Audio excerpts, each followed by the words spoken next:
გორში გარემოვაჭრეების საკუთარი პროდუქციის რეალიზებას სავაჭრო ცენტრ გეორგიაში აგრძელებენ. ლომჭაბუკის სკვერის მიმდებარე ტერიტორიიდან მერიის გადაწყვეტილებით ისინი რამდენიმე დღის წინ გადავიდნენ.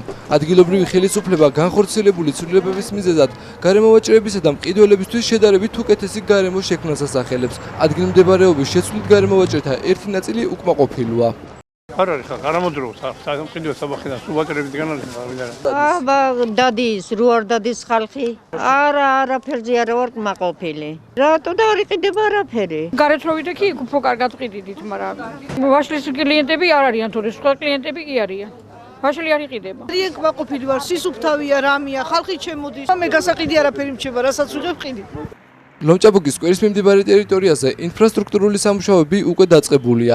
გორის 2017 წლის ბიუჯეტში 2400 კვადრატული მეტრის ფართობზე სკვერამდე მისასვლელი გზების რეაბილიტაციისა და გამწვანების ზოლის მოწყობისთვის შესაბამისი ფინანსური რესურსი უკვე გათვალისწინებულია და სამუშაოებიც დაიწყო.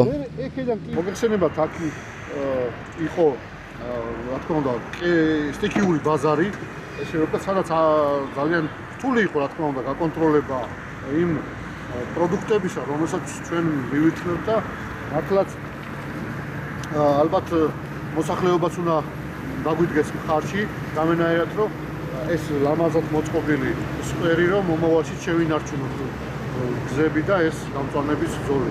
სამუშაოები გათვალისწინებულია ხელშეკრულებით 3 თვე, მაგრამ თუ ჩვენ არ წამოვიდა ყინვა რომ ასფალტი მაინც იგება და ხარისხიანად გვინდა რომ გაკეთდეს, ძალიან მესამედ ვადებში დასრულდება დაახლოებით ჩემი ანგარიში. პროექტი ადგილობრივი ბიუჯეტიდან ფინანსდება და მისი საერთო ღირებულება 82000 ლარს შეადგენს. სამუშაოებს ტენდერში გამარჯვებული კომპანია შპს შარა ახორციელებს. ხელშეკრულების მიხედვით პროექტის დასრულება მაისის თვეში იგეგმება.